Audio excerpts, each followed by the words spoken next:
जाबिर, तुम मेरे से इस अंदाज में बात मत किया करो। वाह, अब यो गोरे साहब, हाँ मैं देसी और देसी तरीके से ही बात करेंगे। अगर तुम मेरे भाई ना होते ना, क्या कर लेते आप? गोली मार देते। कल को वो तो भूखे नंगे हमारे सर नोचेंगे। ओह जाबर, तुम खामखा जज्बाती हो जाते हो। इन लोगों को उठने के लिए कई सदियां चाहिए। ये लोग गुलाम, इतने गुलाम, इतने गुलाम और इतने गुलाम हैं।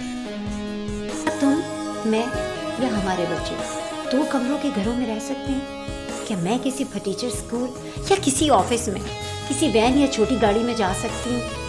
लुक, ये जो चेंज की बातें हैं ना, और ये नारेबाजी सिर्फ इसलिए है कि हमसे हमारा सुकून, आराम, चैन सब कुछ छीन लिया जाए।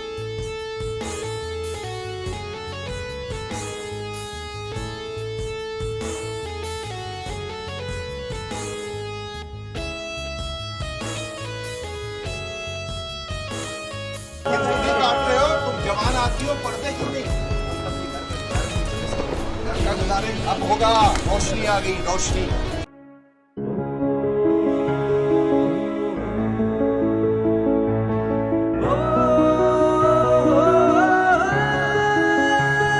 घनघोर घटा तुली खड़ी थी, पर बूंद भी नहीं पड़ी थी।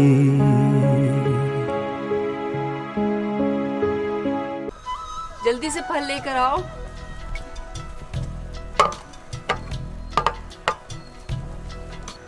रजा, ये तुमने बहुत अच्छा किया कि इसको यहाँ ले आए। कितनी प्यारी गुड़िया सी है। सना, यहाँ आओ, मेरे पास बैठो। तुम्हारे यहाँ आने से इस घर में कितनी रौनक आ गई है, वरना तो यहाँ दुखों का डेरा था बरसों से। अम्मी जान, अब आपके दुखों के दिन तो गए। आपका बेटा इस काबिल हो गया है कि आपके दुश्मन को तबाह कर सकता है।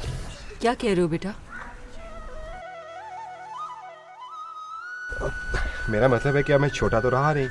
आपकी बीमारी, आपके दुखों का इलाज कर सकता हूँ, है ना? हाँ, इसको देख के तो लगता है कि मैं जरूर अपने दुख भूल जाऊंगी। बेटा, अब तुम यहीं रहोगी ना मेरे पास?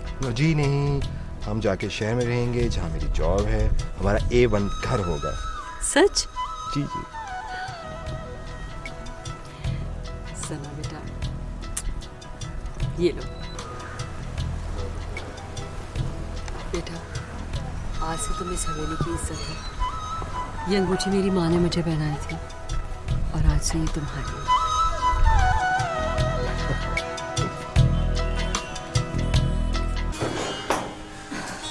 चाहूं तो मिनटों में इनका दिमाग दुरुस्त कर दूं। नहीं वारिस, यहाँ मलिक शौकत का असर सुख नहीं, बल्कि रोशनी की रोशनी से काम लेना है। सब्र से, धीरे से। मैंने कुछ सोचा है, मैं तुम्हें बताऊंगी। Just relax. गुलखान, गुलखान, ये कब लिखा और किसने लिखा है? तुम कहाँ थे? जी मैं खाना खाने गया। अच्छा, फौरन इसे मिटाओ। जी सर, ठीक। वारिस, अच्छा बैठ, जस्ट रिलैक्स, बैठ प्लीज।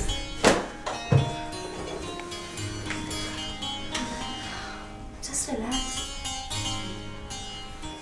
भाइयों और बहनों, हमने जब से रोशनी का काम शुरू कर रखा है, बहुत से लोग जो तरक्की और खुशहाली के दुश्मन हैं, उन्होंने हमारे खिलाफ मुहिम शुरू कर रखी है।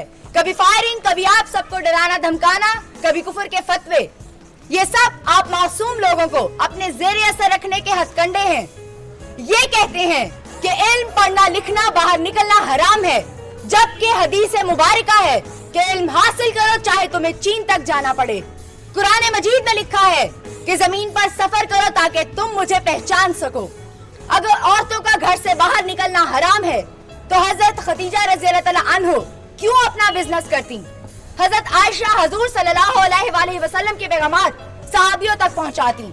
गज़वात में बहुत सारी नामवर खवातीन ने मरहम पट्टी का काम सरअंजाम दिया है।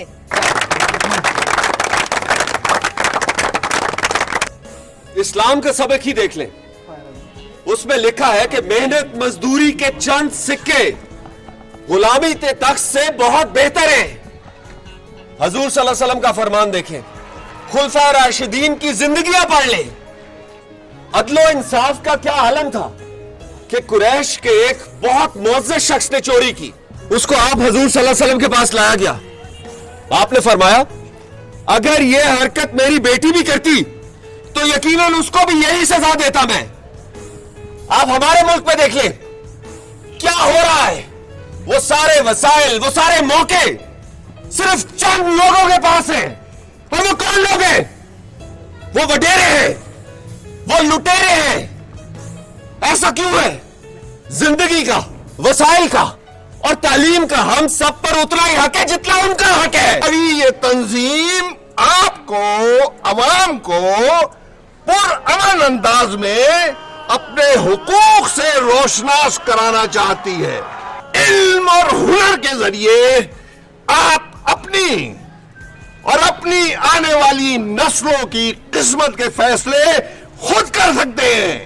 इस मुल्क को एक खुशहाल मुल्क आप सब मिलकर ही बना सकते हैं, क्योंकि इस निजाम को चलाने वाले आप ही के नुमाइंदे हैं, जिन्हें आप सब मिलकर चुन सकते हैं। और वो नुमाइंदे वही होने चाहिए जो आप में से हो, आपके दुख दर्द को समझते हो, आपकी बेहतरी के लिए सोचें। और वो तब भी आ सकते हैं जब उनको इल्म हुनर आता हो और उसके बलबूते पर आकर वो आप लोगों की खिदमत करने का सोचे। हम सब आपके साथ हैं। रोशनी, रोशनी, रोशनी।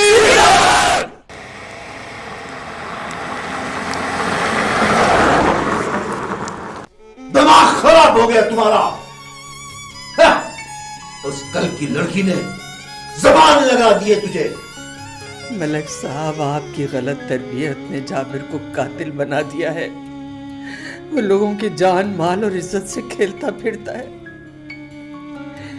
मैं कातिल की मां बन गई हूं। वारिस वो तो अब ना होने के बराबर है। उसका हवेली से नाता कब का टूट चुका है। और अब अशर वो भी नताशा को लेकर अलग हो गया है।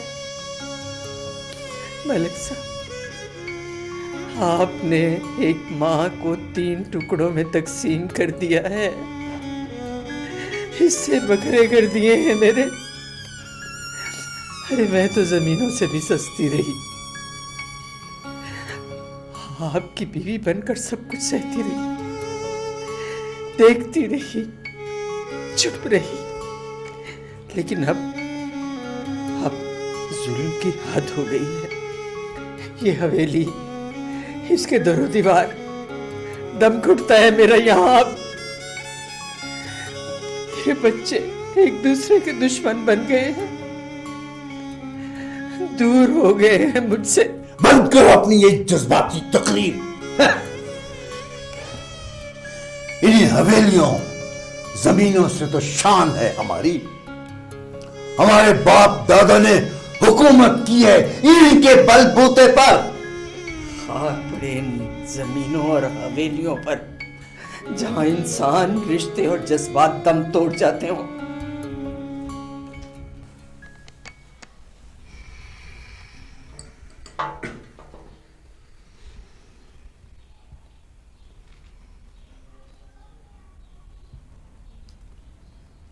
कसर जहां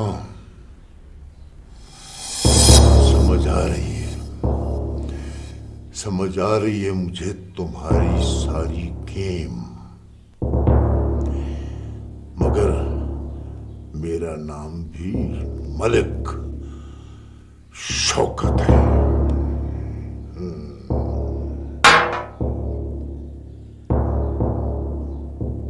याद रखना, मलिक शौकत।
आना तुम लोग, मैं तैयारियां करके रखूंगी तुम्हारे लिए। इसकी मासूम सूरत पे रह जाए, जादूगरनी है जादूगरनी। तभी तो मेरे रजा पे जादू कर दिया है इसने। आप फिक्र ना करें, मैं घर का इंतजाम करके आता हूँ, बाकी सब काम वहीं पे होंगे। मगर तुम्हारी बारात इसी हवेली से जाएगी, क्यों सना? भाई यहाँ पर मेरे माँ बाप की दुआएं शामिल हैं और फिर ज़मानों बाद यहाँ हंसी की आवाज़ें आएंगी। मैं फिर से यहाँ खुशियाँ उतरते देखना चाहती हूँ रज़ा। ठीक है अम्मी जान, आप जैसा चाहेंगी वैसा ही होगा। पहुँचते पहुँचते रात हो जाएगी बेटा, रात रुक जाते इधर ही, सुबह चले जाते। अरे अम्मी जान, 3 घंटे का सफ़र है, वैसे भी ये जादूगरनी मेरे साथ है ना। अम्मी दुआओं में याद रखिएगा। अल्लाह तुम्हारा हामी और नासिर। अच्छा अम्मी जान।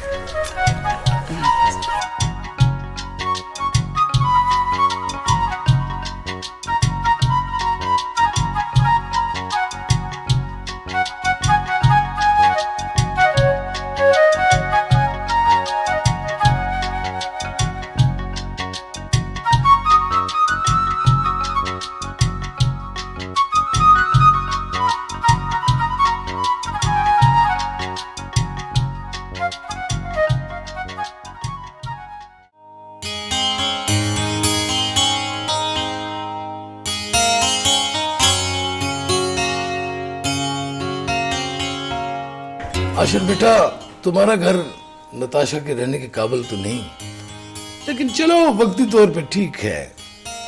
तुम दोनों मेरे पास रह जाते तो अच्छा था। खैर, महीने भर में मैं नताशा के लिए नया घर खरीद रहा हूं और मेरा नवासा नहीं उस घर में जन्म, मेरा नवासा उस घर में जन्म नहीं ले सकता। अब्दुल हक लाल की झोंपड़ी हराम के महल से बेहतर होती है। आशिर बेटा, ये फिल्मों की बातें हैं, झोंपड़ों में रहना इतना आसान नहीं। वैसे पापा, आपने अशर को किस हवाले से बुलवाया था? आपने कोई मसला डिस्कस करने के लिए बुलाया था मुझे?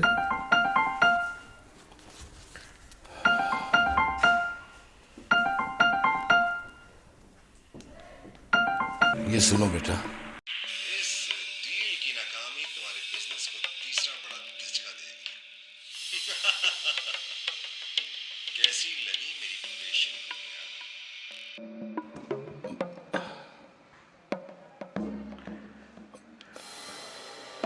मैं आपसे क्या डील कर सकता हूँ? तुम दौलत की डील करने वाले जज्बात और रिश्तों की डील क्या जानो?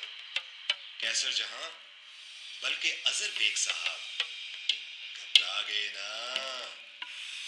तुम्हें तो मैंने तबाही के आखिरी दहाने तक पहुंचाना है। आपने ये कॉल ट्रेस करने की कोशिश की? जमीन आसमान एक कर दिया। हर बार कॉल नई सिम से आती थी और वो सिम फिर गायब। कानून अगर लागू ना हो ना तो ऐसे ही प्रॉब्लम्स होते हैं। आज भी बगैर शनाख्ती कार्ड के हजारों सिमें दुकानों पर फरोख्त हो रही हैं। ऐसे में इस किस्म की कॉल्स को ट्रेस करना कोई मुआवजे से कम नहीं है। आशिर बेटा, तुम अपने महकमाना सोर्स इस्तेमाल करो ना।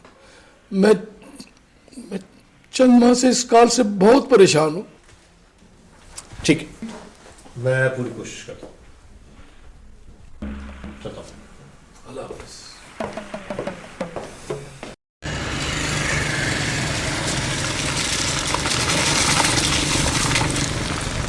जरा देख के चलाओ भाई। सर यहाँ की सड़कें ऐसी हैं टूटी फूटी, कोई तवज्जो ही नहीं देता सर। कोई बात नहीं, सब मिलकर काम करेंगे तो ठीक हो जाएगा इंशाल्लाह। सर यही पता चल रहा ना, ये सड़क खराब। रोशन साहब ने लोगों की जिंदगी बदल दी। लोग घरों की सफाई के साथ साथ अपने गली और मोहल्ले को भी साफ सुथरा रखने लगे। इवन कि अपनी गैर जरूरी चीजों को भी वो यूटिलाइज करने लगे। यही नहीं बल्कि इलाके को सरसब्ज़ो शादाब बना दिया। रोशन साहब ने इलाके को साफ सुथरा रखने के लिए एक इंसेंटिव भी दिया, भाई जिसका मोहल्ला ज्यादा साफ होगा उसको इनाम मिलेगा। अंकल, फिर तो लोग और भी ज्यादा सफाई का ख्याल रखते होंगे। बिल्कुल ऐसा ही हुआ। आपकी किसी शहीद सिपाही की फैमिली से मुलाकात का इत्तेफाक हुआ? हाँ, एक फैमिली ऐसी थी जिसे मैं कभी भूल नहीं पाया। सर जल्दी से आइए, एक सीरियस पेशेंट है।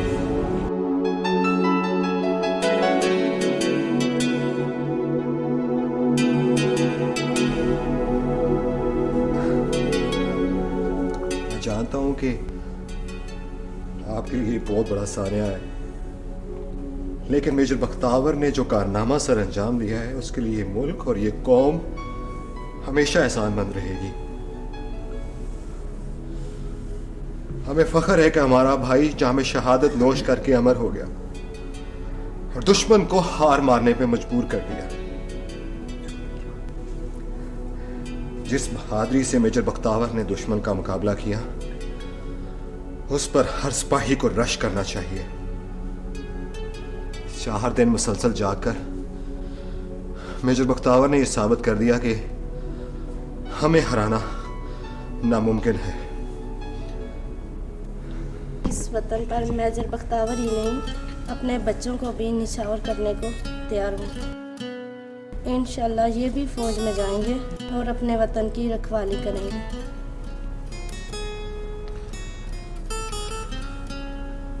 हमें फख्र है बहन आप पर, आपका जज्बा काबिल तहसीन है। मेजर बख्तावर तो अपनी जान दे के अमर हो गया, लेकिन वो लड़की अपनी हिम्मत और इस्तकामत से अमर हो गई। ट्रू। आर्मी ने मेजर बख्तावर के खानदान का ना सिर्फ ख्याल रखा बल्कि उसके बेटे दिलावर के तालीम के सारे अखराजात भी उठाए। तो माशाल्लाह आज उसका बेटा पाक फौज में एक ऑफिसर है। Really? यस यंग मैन, इसे कहते हैं डिटर्मिनेशन एंड कमिटमेंट। जी मंसूर केस की फाइल लेकर आओ। जी जी अशोक बोल रहा हूँ। नहीं सर, इस केस में जर्रा बराबर भी चांस नहीं है। जी मुलजिम ने खुद एडमिट किया है। नहीं सर, कोई थर्ड डिग्री यूज नहीं हुआ। नहीं सर, बिल्कुल गुंजाइश नहीं है।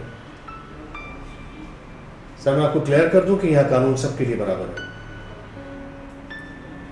जी वो औरत बिल्कुल राजीनामे को तैयार नहीं है, ना ही कसास लेने के लिए तैयार है। जी बिल्कुल।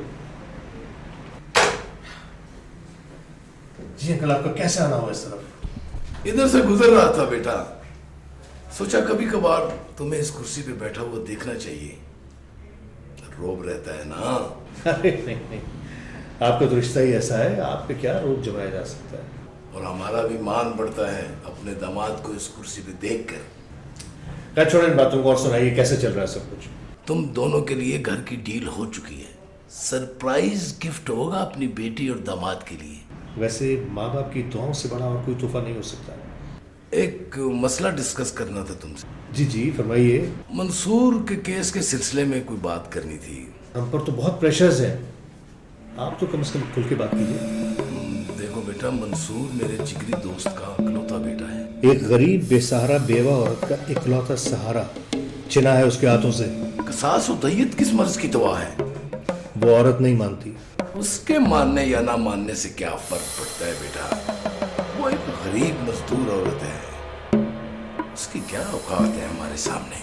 एक इंसान है, इस मुल्क की आजाद शहरी जिसके हुकूक हमारे बराबर है। Please Ashar, think again.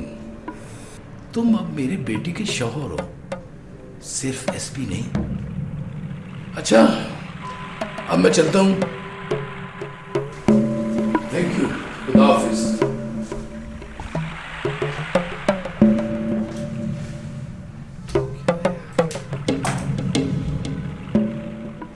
बहुत ही दिल उदास हो गया था तुम दोनों के बगैर, इसलिए मैं मिलने चली आई।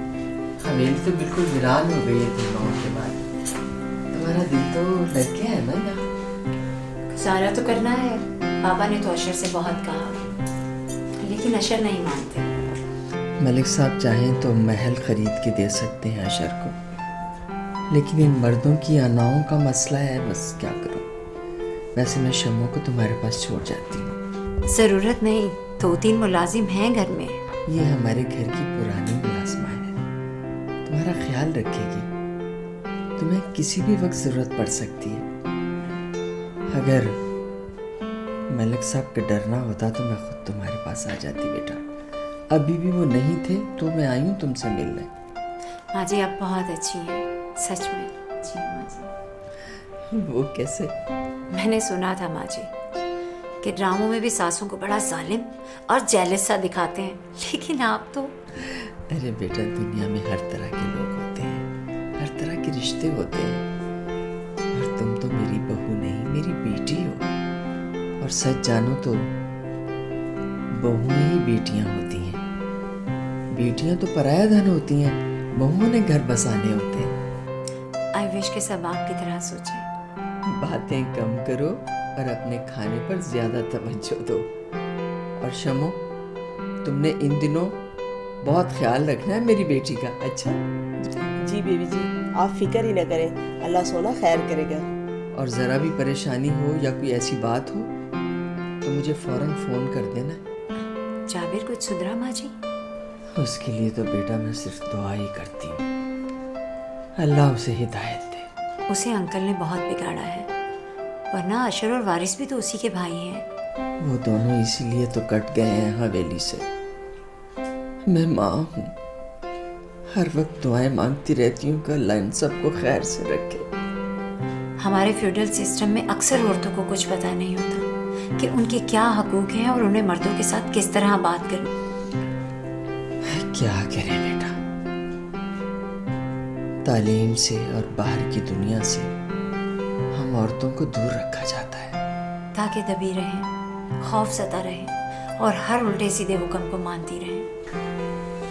हाँ बेटा, बहुत अच्छा किया कैसर भाई ने तुम्हें पढ़ाया लिखाया। कम से कम तुम्हें ये तो पता है ना कि दुनिया और जिंदगी कैसे होती है।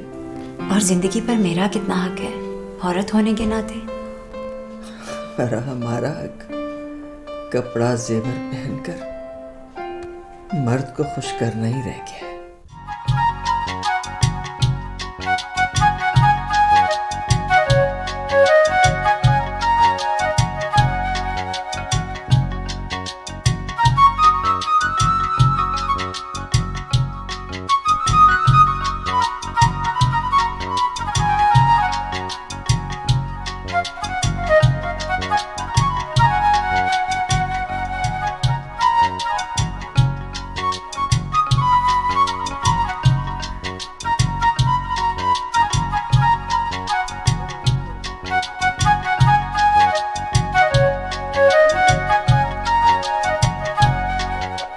चौधरी साहब और तशरीफ रखे जी ने।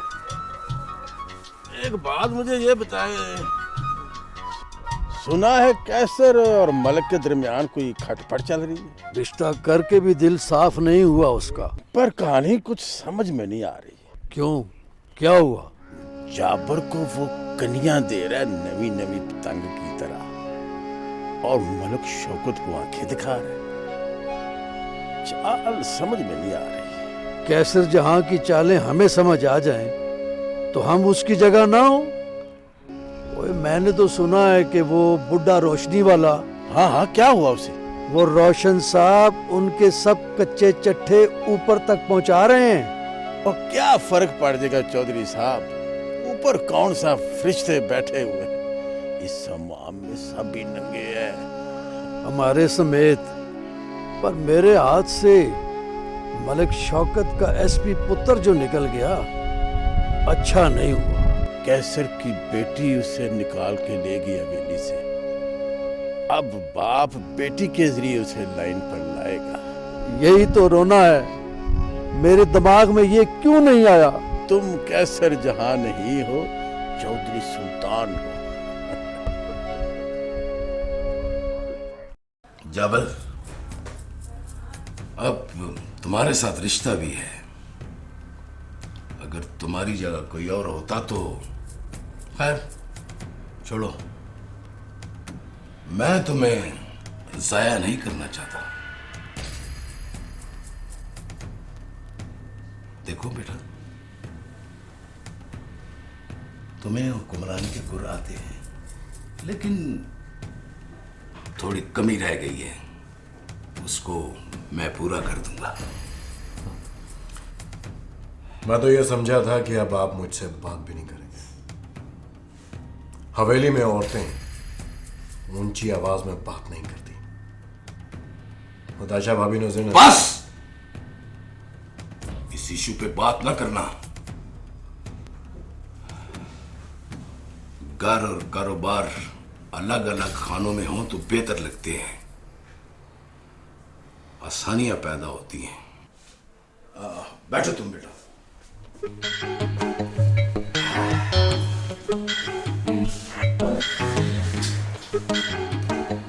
जाबिर, याद रखो, रिश्ते नाते कामयाबी की राह में सबसे बड़ी रुकावट होते हैं, पांव की जंजीर बन जाते हैं।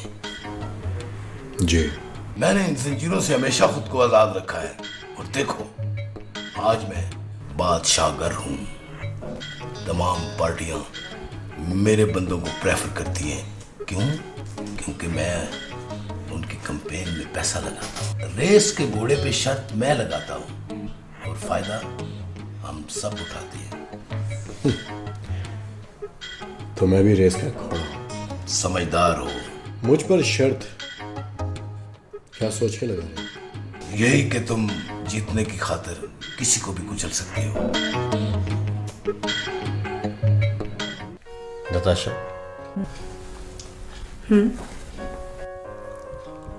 लगता है मुझे तुमसे वाकई मोहब्बत हो चली है।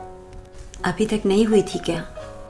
ऐसा रेयरली कभी होता है, ना कोई अफेयर, ना कोई डेट, अब शादी के बाद मोहब्बत, और वो भी पक्की वाली। ये पक्की वाली मोहब्बत क्या होती है? बताओ। बताओ। जब कोई दिल और दिमाग पर इसी तरह छा जाए कि बस उसके सिवा कुछ नजर ही ना आए, उसकी अदाएं हर तरफ नजर आए। बस बस बस बस, काफी बटरिंग हो गई। अशर, अगर कभी तुम्हें जिंदगी में चॉइस करनी पड़े मेरे और अपने असूलों के दरमियान, तो तुम ऐसी बातें क्यों सोचती हो?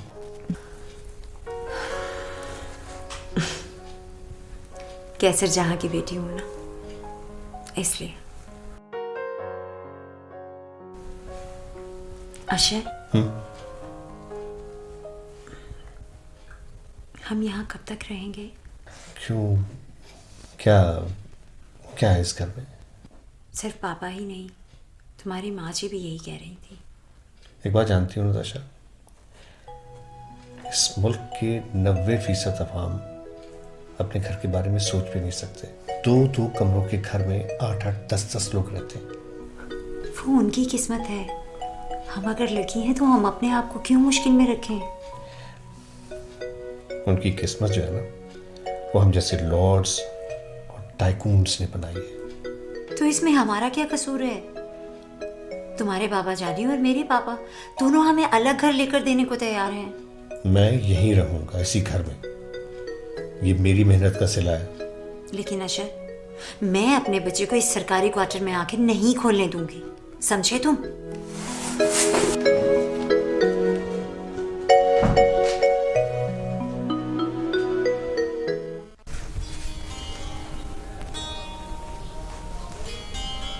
मैं सोच रही थी कि अब वारिस का घर बस जाना चाहिए। माशाल्लाह से बाहर भी उसका कारोबार अच्छा चल रहा है, यहाँ भी उसकी इज्जत है। अपने जीते जी उसकी दुल्हन ले आऊं। आप मेरी बात सुन रहे हैं ना? मैं आपसे कुछ कह रही हूँ। क्या? मालूम था मुझे कि मैं दीवारों से ही बात कर रही हूँ। मैं दिलचस्प खबर पढ़ रहा था। हाँ, बोलो बोलो, क्या क्या क्या बात? अब वारिस की शादी का सोच रही हूँ। हाँ हाँ, अच्छी बात, अच्छी बात। शहर हम सबको पसंद है। शहर? कौन शहर? वही जो अमेरिका से उसके साथ आई है। वो वकील नहीं? जी। तुम्हारा दिमाग तो ठीक है, एक करेला दूसरा नीम चढ़ा। हाँ, उसके दिमाग पर तो माशरे को सुधारने का बहुत सवार है। ऊपर से वकील नहीं। एक बाप के सर पर सिरौन बनी कर रही है और दूसरी अब बगावत कराएगी। और क्यों नकब लगवानी है तूने? पता नहीं क्या कह रहे हैं आप। बहरहाल वो एक दूसरे को पसंद करते हैं। मेरे जीते जी वारिस उससे शादी नहीं कर सकता। हाँ। तो क्या उम्र भर कवारा रखेंगे उसे? मंजूर है, मगर राह चलती लड़की, पटक पटक बोलती लड़की इस घर की बहू नहीं बन सकती। हाँ, न खानदान का पता न खून का, आ जाती हैं खानदानी लड़कों को फांसने। लेकिन आपको तो अपनी हमपल्ला भी रास नहीं आई।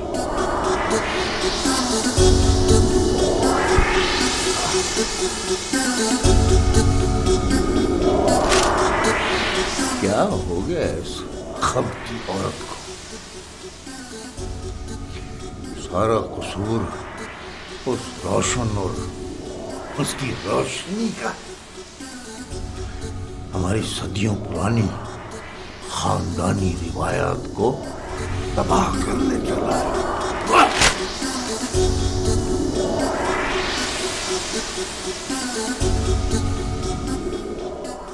हक हू अल्लाहू, हक हू अल्लाहू, हक हू अल्लाहू, हक हू अल्लाहू, हक हू अल्लाहू, हक हू, हक हू अल्लाहू, हक हू अल्लाहू, हक हू अल्लाहू, हक हू अल्लाह अल्लाहू। संभल जा, बदल जा। जो तेरे पास है वो धोखा है, फरेब है। नेकी कर, रोशनी मिलेगी, तुझे भी रोशनी मिलेगी। अल्लाह माफ करेगा। वो रहीम है, वो करीम है, वो बख्शने वाला है, वो तुझे भी माफ करेगा। जो तेरे पास है वो सब धोखा है, फरेब है। ये दुनिया फानी है, कुछ भी साथ नहीं लेके जाएगा तू। अगर साथ लेके जाएगा तो सिर्फ अपने अच्छे अमाल। नेकी कर, नेकी कर। हक हू, हक हू, हक हू अल्लाहू, अल्लाहू, अल्लाहू, अल्लाहू, अल्लाहू, अल्लाहू, अल्लाहू, अल्लाहू, अल्लाहू, अल्लाहू, अल्लाहू, हक हू अल्लाहू, हक हू अल्लाहू, हक हू।